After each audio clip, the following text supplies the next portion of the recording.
Hi there, my name is Pablo Requena and I am a guitar maker of classical and flamenco guitars.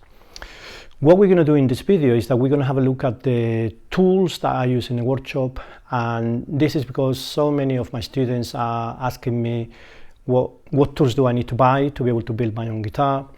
In the course that it's out there online already, which I released some time ago, I provide a list of materials and tools that you need to buy as a minimum to be able to build the instrument. However, it's still not so easy sometimes to know which brand, what quality, how many of them, things like that. So it will be difficult to explain and describe every single tool I have in the workshop, because it's just over the years I accumulate too many things, and I'm sure if you've built other things and you have a workshop where you've made maybe furniture and things like that, you can relate to what I'm saying. And also because I teach courses here in my workshop, I also have to have more tools than the necessary to be able to provide for the students that I have, because some tools all the students will be sharing, but we want to try and minimize that as much as possible so that all the students can have a set of tools and they don't have to be waiting for somebody else to be, for one of the tools to become available and things like that. So don't get overwhelmed by all the tools that you're going to see here, because you really don't need anywhere near as much of what you're going to see. So I'm just going to try to point out the most relevant tool, as if you were going to start making guitars and you've never built one and you want to know, okay, what's the basics and what do I need? So the first recommendation that I'm going to give you is that when it comes to tools, you want to buy the best that you can get. And this is because it's very easy to think, okay, well, I'm just going to make one guitar and I don't need to spend tons of money. Fine, fair enough. However, what you will find is that if you buy yourself, let's say, a cheap chisel, well, it's not gonna hold the edge very well. It's not gonna be a very good tool to work with. So the job is gonna be a lot harder to do. In a way, it can be even more dangerous, because even though it might sound a little bit counterintuitive, a very sharp tool is safer than one that is not very sharp, and a cheap chisel will be blunt very quickly. So what will happen is that very soon you're going to discard that chisel and you're going to end up buying a better one. So you're already spending more money than you need to. So what I would say is look at your budget, think how much you can afford, and try to get the best that you can get with that. There are forums online that you can visit, and there's many people suggesting brands and types and sizes and so on. So apart from what I'm going to tell you today, perhaps you can do a little bit of research along those lines when it comes to a particular tool. So the other thing also is that to prepare the workshop so that you can build a guitar, it does take a little bit of time. So of course you're going to have to start by finding a suitable place, finding that you need a bench, which is very easy to make. I'm going to show you the ones that I've done here. They're really super simple. They just need to be steady and big enough for you to be able to do the job. And then when it comes to the actual tools, what I did, and I think perhaps it would work for you, is just buy the tools that you need as the jobs come along that you're making. So don't try to think about all the tools that you're going to need to buy them all and then start making, because you're going to find that that's a little bit more complicated. So let's say that you're going to start making the neck. Well, think about the tools that you're going to need, look on the videos, the tools that I use, and just buy those. Make a bit of investment and buy the tools that you need for the job, and then when you move into the next job, then think, okay, what do I need then? And bit by bit you build up your workshop, instead of trying to kit it up the whole thing and then find that you bought things that you don't need because they don't work for you. So without further ado, I'm just gonna go around the workshop. I'm gonna show you what I think is the basics that you need. Then if you see something in the video and you don't know what it is and you want to drop me a comment and ask, feel free, and let's see how it goes. So we're going to start around this side. And so down here, what you see is a series of clamps. So I've got 3 different sizes. This is a 3-inch size clamp. I also have number 4s, which is this one here. This brand is Record, which is a British brand. And then I also have number 6s, which are these ones here. So how many do you need? Well, I've got here more than I need to build one guitar, because like I said earlier on, I often do courses and I need to have enough for all the students. But I would say the basics that you're going to need to build one instrument, it's perhaps 4 number 3s, 4 number 4s, and at least 2 or 3 number 6s. Okay, now the quality of the clamp is important. I think what I did was to buy these ones second hand, because I liked how these clamps work, but you can find them in shops like Axminster in the UK, or also in Germany there's a provider called Dictum. I will leave the links on the description of the video so that you can have a look at it later. Then we're going to have a look at the files and rasps. So I got a nice collection here, and again, you don't need all of these ones. I'm just going to recommend a couple of them. Well, I'm going to start with this one. This is really my favorite rasp. I use this for everything, and if I could only choose one, this is the one that I would choose. This is a pretty good quality tool. It's handmade, and it's basically very coarse rasp, which is flat in one side, arched or curved in the other side. This is 200 millimeters long. Let me just check. Yeah, this is 200 millimeters long, so that you know which one to go for, and then you just buy a handle to fit it in so that you can use it. So if you could only buy one, I would say this is the one that you need. Okay, this one I bought like easily 30 years ago, and it still cuts like the first day. So all these tools, when they're good quality, if you look after them well, they last forever. So you only have to buy one, and then that's it. So this one I bought in a company called Dictum, and they're really good. They have a nice range of qualities, but everything is kind of in the higher end of the market. And they also have a sections where they specialize in tools for making instruments. So it's a really good company to go to. So that's the half round rasp. Then I have a few files, and again, you don't need many of them. The one that I use the most, it's also 200 millimeters long. Let me just check. Yeah, 200. And this is like a medium, what would you say, medium grit. So you can see it's been well used. I only use it for wood. Well, actually, no. I think I might have used this for metal here. I can see it there. But anyway, it's a metal file. But ideally, if you want to keep them lasting for a long time, just use them with wood rather than with metal. Just get another set if you need to do a little bit of metal work with them. So those are the two that I would recommend, like absolutely basics. Now there's another one that I really like, which again, if you can get it, great. If not, it's not so important, but I really like this file.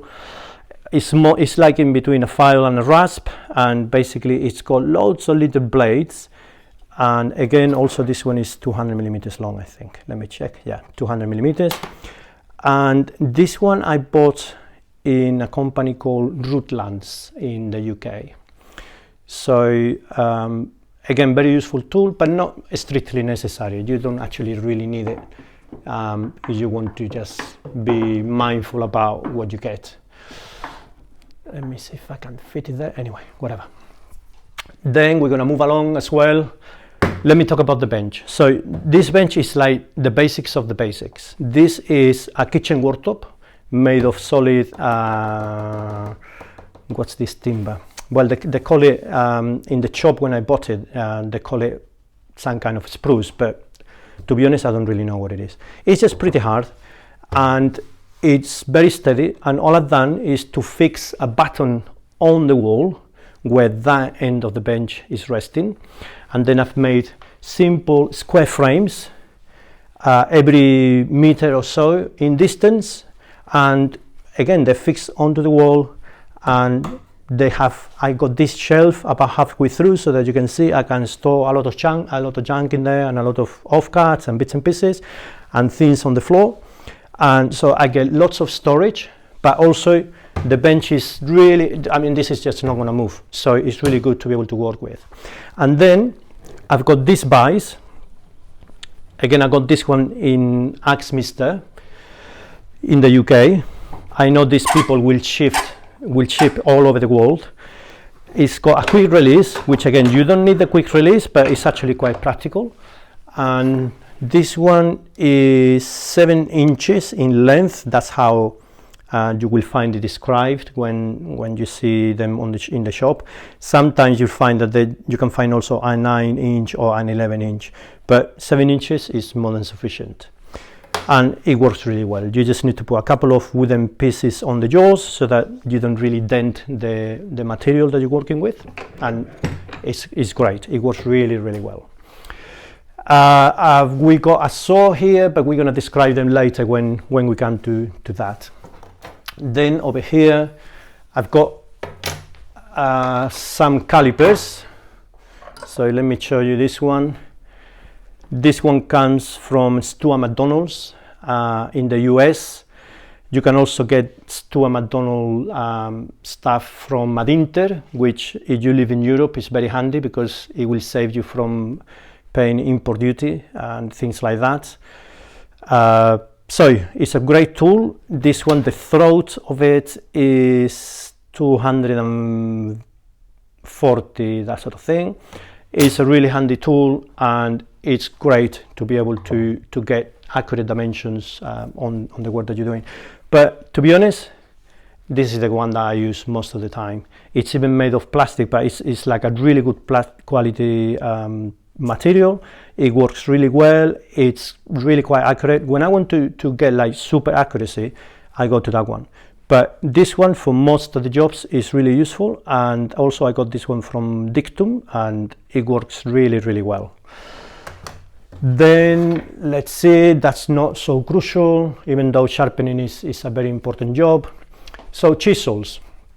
So you saw here, let's go back to these ones. You saw I've got a set of Japanese chisels here, and these are really, really good. They have a very good edge. This one doesn't have the sticker. Let me see, this one has it.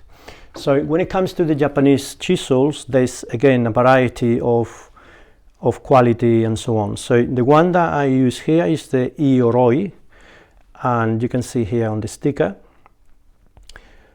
This one works really well. It's not the cheapest one, but again, it's not going to break the bank, and you can buy them as a set, or you can buy the ones that you really need.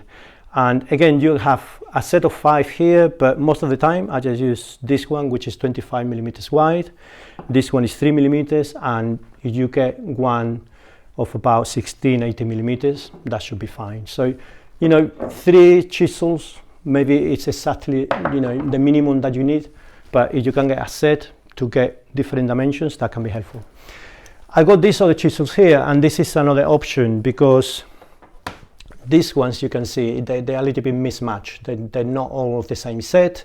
And this is like a mortise chisel, which it's really, really beautiful tool. I always keep the cover on them if I can. But basically, the story with these ones is that I bought them on eBay. They are marbles here. Let me get this one, which you can see the brand. So you can see it's marbles, and there is a range of quality on these chisels. So you want to find the one with boxwood. They do another one with ash handles, and the ash handle it's a little bit lesser in quality, not just because of the wood, but because of the quality of the steel. So this is made in Sheffield. It's really top-notch steel. It's a little bit old-fashioned. My guess is that this is from back in the 70s or even the 60s, and you can buy them really cheaply. The only problem is that they usually come after they've been using them, not chisels for the wood, but chisels for brickwork and stuff. So they come absolutely knackered in here, and it's just awful. But you can spend a few hours working on them, bringing a good edge into them, Try to avoid grinders because they will heat up the metal too much and you'll spoil it. So be patient, do it by hand, and you will end up having a beautiful chisel that it costs you a bit of time more than money. So you have to weigh up, do I want to spend half a day doing this, or do I just want to buy a good quality chisel? That's up to you, but this is another option. They work really well and they hold the edge beautifully. Right, let's move along. So we have a collection of saws over here. So this one, again, this is the number one saw that I would recommend. This is a Japanese saw, so it means that it cuts as you pull rather than when you push. It's got this rib here so that it keeps it straight, but you can see how thin it is and flexible. This one is 150 millimeters length in blade, or 6 inches. And again, you can buy this in a variety of places. These ones I bought in Axminster, but I know you can also get them in Dictum and perhaps other places. Another saw that I find really useful, this is also a crosscut like the other one, but this one is just a bit bigger. It doesn't have the rib, the blade is a little bit thicker and it's quite flexible, but being Japanese also cuts on the pull. This one is 210 inches long, 250 millimeters more or less. It's a 265 reference, it says there. Again, you find this in a variety of places. But apart from that, if you wanted to get another one, then what I would say is get yourself a rib saw. Also the same length. In this one I've got this bit of protection for a particular job that I normally do, but you can see the teeth here are much more open, and it means that the sawdust is going to be released much more easily. So this is what you call a rib saw, rather than the other one with the tight closed teeth, which is a crosscut. Again, this is a very useful tool for different jobs in the workshop. But like I say, the one that I would go that you really need for sure is this one here. Okay, and then if you wanted to invest in a few more, those are the three that I would use. Then we're going to jump into a power tool, because we got it here, and to be honest, you want to work by hand as much as you can, but inevitably you're going to use some power tools as well. I think some people like to do this completely unplugged, and then they take pride in doing everything absolutely by hand, no electricity involved and so on, which is great. But if you want to make guitars for a living, like I do, then time is crucial, and we need to be able to speed up the process without cutting corners and without taking away any quality into the instrument. So we actually are going to use power tools that are going to add on quality to the work that we do. So this is one of those tools. This is a very old-fashioned pillar drill.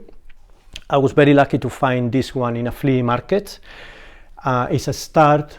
It's a British-made tool. You can tell this is from some time in the past. And what I like about it, and the reason why I bought it, is because it's very, very steady and there's just no movement on the chuck. So if you switch it on and you place your nail next to the chuck as it spins, you will notice that there's no wobble. That's what you want. You want something that is really steady, really strong and true. So this one works really well. You might not be able to find these ones too often. They do come up from time to time, so you might end up having to buy just a modern one. So what I would suggest is try to find reviews online about the power tools that you buy, especially these pillar drills, because you want to know that they are not just heavy for the sake of it, which it helps, but you want to make sure that they're accurate and they don't wobble on the chuck, otherwise they're not going to work so well. So that's what you need to look for when you buy one of these, and definitely you need one of these in the workshop. You can do with the smaller one, but this is the right size because you need the capacity to be able to do certain jobs. So unfortunately you're going to need a big one like this one. Now let's move along. I've got this bobbin sander. Again, I highly recommend this tool. It's very inexpensive and you can change these cylinders to different diameters. it works really well and it will make your job so much easier and very accurate. So I really recommend one of these. This one I bought it in Rutlands in the UK, but again, you can buy this in a variety of places and different brands. To be honest, I think with one of these I wouldn't fuss too much about which brand. I'm not going to pull it out to give you this one either, because I don't think even the most basic ones, there's nothing that can go wrong with them. So just get whichever one you can find. Then we've got bridge clamps. You're going to need to buy a set. When I say a set, I mean 4 of these ones. Now these clamps, they have a deep throat here, as you can see, and there are a few dimensions in the market. So this one, it's a 7-inch deep throat. You can see from the center of this pressing block to the end of the C, you got 7 inches there, roughly about 180 millimeters. This is the dimension you need to be able to clamp the bridge on. You could use other clamps, and there's a few varieties, a few on offer in the market, but to me, out of the ones that I've seen over the years, to me this is the one that works the best. You've got this adjustable lower section, and then you've got the top section, and you've got this center one to hold the weight of the clamp so that it doesn't move around the bridge. I like putting this felt on these nylon pieces, which I think is very helpful, and you can buy this in any DIY shop and just stick them on. This is really for the bottom of the legs in a chair, but it does really work. So you need at least 4 of them. I've got many more, because like I say, for my students to be able to do the same job at the same time, you need to have a good collection of them. Then the next thing, you need good lighting. So every bench has got one of these lights, and you need to be able to really see what you're doing. The hammer that you see here, again, very important to have a few different hammers, but this is the one that I would recommend that you need at least. I like this Japanese type. This is 225 grams, again from Dictum, Dictum and Axminster. You can get them maybe in Amazon, I don't know. Have a look and see if you find one. But the reason why I like these ones is because here you have a very slight curve, and here is very flat. So it's a good weight for the different jobs that we do in the workshop, and you don't need to have like a big heavy hammer. However, if you wanted to buy a normal hammer from your local DIY shop, it will do the job as well. So it doesn't have to be a special fancy looking thing. Then you see a variety of tools here on the shelf. You see, for example, this hand router, which is very useful for a few different jobs, but to be honest, this is not necessary if you don't want to buy it. You need a shoulder plane. This is actually quite important. This one I was very lucky to buy from a guy in the UK. He was selling up all his tools, and I was very lucky to buy this one, even though you can buy modern ones, which they're probably easier to adjust and so on, but hey, this has got a bit of a romantic feel to it, and it works really well. So you need a shoulder plane. You also gonna need a spoke chafe. This one is from Dictum. It's got the logo here,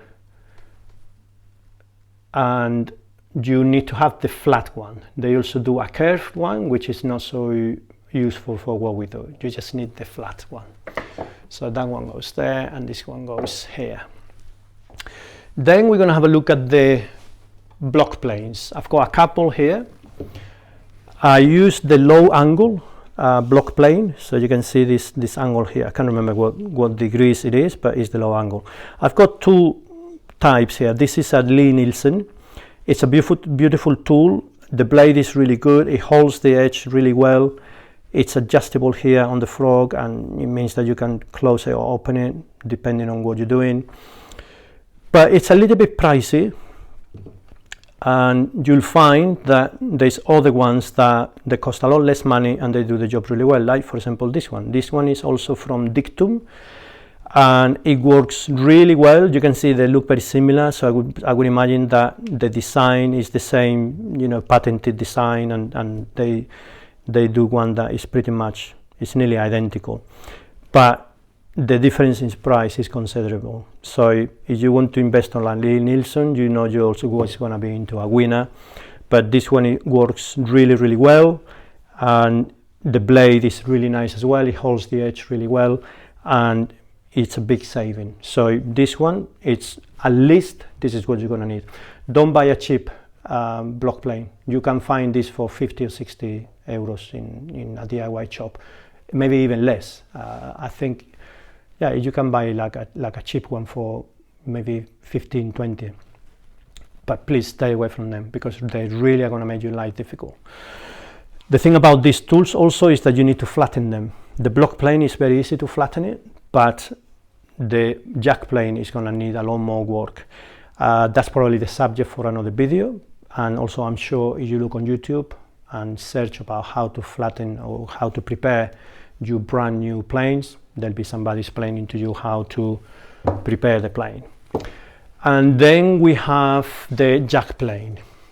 So this is also a really important tool in the workshop. I've got a few more actually, but these are the two that I use the most. The same like with the jack plane. This is a beautiful tool made by Clifton. I bought this in the UK, I don't know how long ago, a long time. It works really well. It's a beautiful tool. Yeah, a little bit pricey, but you know, it works forever.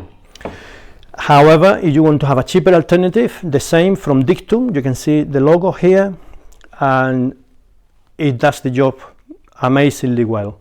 It's also a number 5, up here you have it, number 5, and basically like the block plane, the blade holds the edge really well, and it's nice and square, which is important. Not all planes have it. The Clifton also is square. But like before, you're going to have to dress the sole to make sure that it's flat. And this is a really important piece of tool in the workshop. So again, you know, don't settle for a cheap plane. It's just going to make your life difficult, and it's just not going to do a good job for you. Right, you can see I got another set of chisels here. These are also marbles. Yeah, they were. Do they have the logo in any of them? No, they don't. Anyway, these ones I was lucky to find as a set on eBay. They have a rosewood handle, this beautiful, and they are absolutely used all the time in the workshop. These are the ones that I use the most. Really, this is this is my bench actually. So this is these are the tools that I tend to use myself. Then we are gonna have a look at this bandsaw here. I have two bandsaws in my workshop. You'll see in a moment. You'll see the other one. This one, I got a light next to it. Really important to be able to see what you're doing. Everything is a bit cramped, so I like having it on wheels so that I can bring it out a bit, and then I got a little bit more space around me myself. You can see this is not the biggest bandsaw in the world. I bought it on Axminster as well, and yeah, you can see. So you got the model. I don't know if they will be doing exactly the same, but if you search for this one, they will be doing something similar. And again, this is like a DIY range of tool, but for the job that we do in the workshop, if you can only have one, this is the one that I would recommend, because you can install in here I have a small blade. I think this is a 1/4 of an inch wide, and it's got, I think it is 24 teeth per inch. So it's the finest one that you can find for this kind of bandsaw. And I like it to be fine because I want to do small jobs with it, but if it was the only bandsaw that I had, you could get a different set of blades and change it for other ones that are a little bit more coarse, so that you can do a little bit more rough work in it, which is what I do in the other bandsaw. I'll show you in a moment. Then, well, yeah, one more thing about this bandsaw, which I do with all the power tools, except for the pillar drill, which it doesn't need it so much. You can see this kind of arrangement, and what it is that I want to be able to collect as much as possible of the dust that everything generates. So this is connected to this cyclone system, and it's got this vacuum cleaner over there. So this cyclone, what it does is that avoids the dust from going into the vacuum cleaner, so I don't need to be changing that too often. Also, it's not so easy to access, and all the dust goes into here, and also not only makes the hoovering or the extraction more efficient, but also it helps to keep the workshop a little bit cleaner, because what will happen is that with any extraction system you're always gonna have small particles that are not filtered. So here you have a double filtering system. It means that you got a better chance to have less particles up in there. So I'm gonna put that one away, and over here I have a gluing station. I have two of them, but again you only need one. I have this dish, which is a 25 feet in radius dish. I think in meters this is like 7.2 meters, something like that. It's really important to be able to press in all the struts, bars and internal components that you're going to be gluing on the soundboard and on the back of the guitar. So this is just very simple. This is 2 layers of plywood with 3 rods and another 2 layers on the top, and then you got this dish. And basically this dish, I can use it arched on this side or flat in the other side. Here you can see is the 25 feet radius. It says here soundboard arch, but actually I use the same for the back as well. And sometimes you need to use the flat side, but most of the time we use the arched side.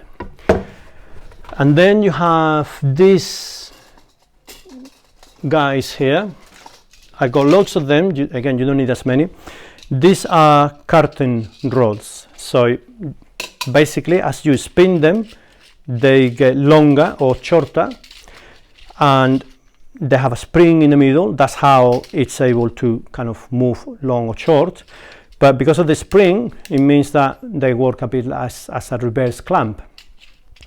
The dimension of this one, the range is from 300 to 450, I think it is. When you buy them, there'll be different sizes that you can go for. So from 300 to 450 is this one. That's the one I use. If you want to use a smaller one or a bigger one, that's up to you. And basically this is really good because you can press things into here and you can adjust the pressure that you want to put into the piece that you're gluing by changing the length. This one is got the 2 rubber feet that comes with, but this other one, what I did was to remove that rubber and put in this dowel and then sharpen it a little bit. Not completely sharp, it's a little bit flat here, and that helps me to be able to press down small pieces accurately. So it's a very useful way of kind of modifying these clamping rods. Some people use just plain straight rods. You know, there are many ways of doing the same job. You just need to find the way that it works for you. Now we have the bigger bandsaw here. Again, it's not a huge bandsaw. It'd be nice to have a huge bandsaw where to resaw timber, but I don't have the space because, as you can see, this workshop is a nice size, but it's not huge. So I have this other bandsaw, and you can see the blade is a lot coarser, and this one is, let me see, this is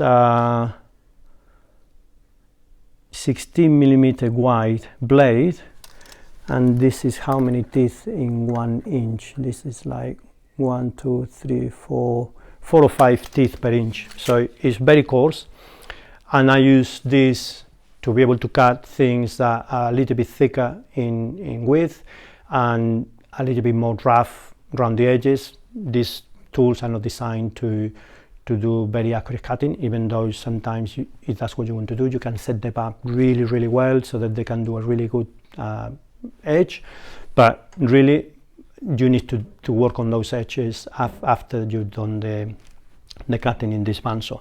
The same, I got another cyclone system here to suck in as much dust as possible. The hoover, it's inside there, so you can see to change the filter wouldn't be that convenient, but I don't need to because all the dust goes into here.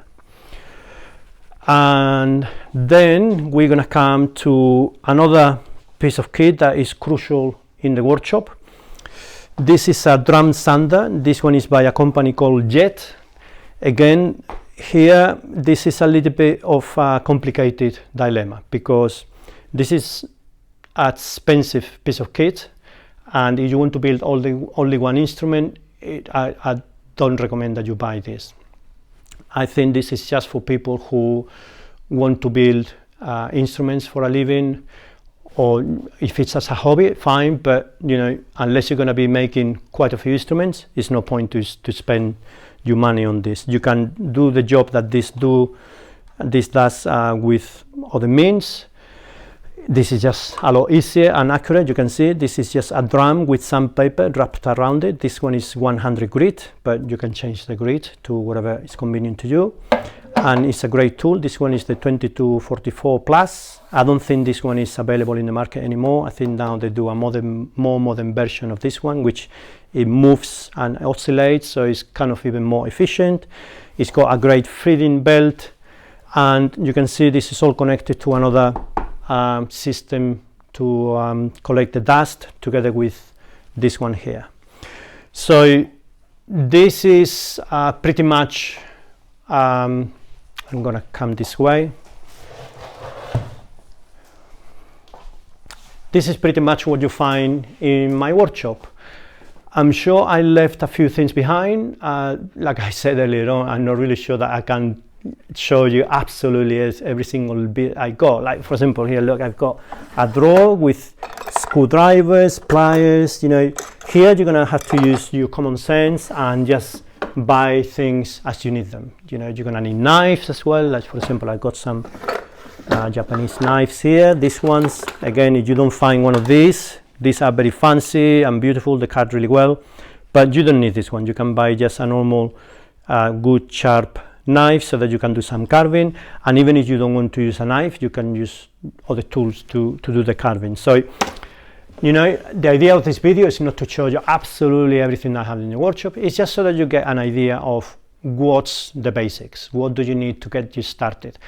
And then you'll find that when you watch the video online about how to build a guitar on your own, or even when you do the courses here with me, you'll find that I'm teaching you to use certain tools and so on, but you might find that you don't get on well with them and you might want to do it in a different way. So you could research about how to use other tools or what other options are there, because the way that I do it is not the only way. There's many ways to do the same thing, and I can only recommend what works for me and what works for the students that I have with me as I teach them, but you need to find your own way. And at the end of the day, there are your tools for you to work and for you to be comfortable with what you're doing. So I think we're gonna leave it here. The last thing that I would say is safety. So always work safe with your tools. If you damage a piece of wood, you can replace it. But if you hurt yourself, that's a different story. So always, before you start using the tools, in the video courses that I have, I speak about this, but please be mindful. Make sure that you work safely. All these tools are fairly safe, but they can also do a lot of damage. So just be mindful of that. And this is it. I hope you find this video helpful, and I hope it encourages you to make guitars, to enjoy having, you know, spending the time in the workshop and enjoy using good quality tools. So until the next one.